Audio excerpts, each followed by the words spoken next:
अस्सलाम वालेकुम दोस्तों, ख़बर शामिल करेंगे पाकिस्तान मुस्लिम लीग नून के ख़ास मेंबर और रहनुमा तलाल चौधरी की दोनों टांगें तोड़ दी गई हैं। इसके पीछे रीज़न क्या था मैं आपको बताता चलूँ। उससे पहले मेरी आपसे रिक्वेस्ट है कि आप कौन सी आपकी पार्टी है, पीटीआई या नून लीग, इस वीडियो को लाइक ज़रूर करें। और हमारा नून लीग या पीटीआई के ख़िलाफ़ वीडियो बनाने का मकसद बिल्कुल नहीं है।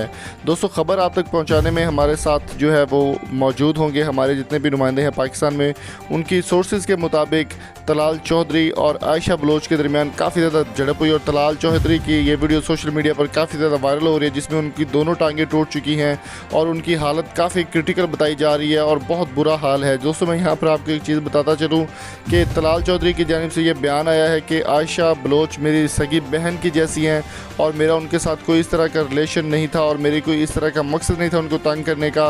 अलबत्ता उन्होंने मुझे घर में बुलाकर बहुत बुरी तरह से कुत्तों की तरह मारा है, ये भी उनका बयान आया है यहाँ पे। तो मैं आपको बताता चलूँ कि तलाल चौधरी को बहुत बुरे तरीके से पीटा गया, दोनों टांगें उनकी टूट चुकी हैं और इसके अलावा उनके बाजू भी काफ़ी ज़्यादा फ्रैक्चर हो चुके हैं। मुस्लिम लीग नून की रहनुमा आयशा रजब बलोच की जानिब से ये कदम उठाया गया और उन्होंने बहुत बुरे तरीके से तलाल चौधरी की पिटाई की है और घर में बुलाकर मारा है और बहुत बुरे तरीके से उनकी जो है पिटाई की गई है। कंडीशन काफ़ी क्रिटिकल बताया जा रही है तलाल चौधरी की। ये खबर आपको दे रहे हैं हम कि तलाल चौधरी और आयशा रजब बलोच के दरमियान काफ़ी ज़्यादा झड़प हो चुकी है। तो दोस्तों, आपकी इस बारे में क्या राय है, कमेंट बॉक्स में कीमती राय से मैं ज़रूर कीजिए। वीडियो पसंद आई तो लाइक करें, शेयर करें, सब्सक्राइब करना मत भूलिएगा। Thank you so much. अल्लाह हाफिज़।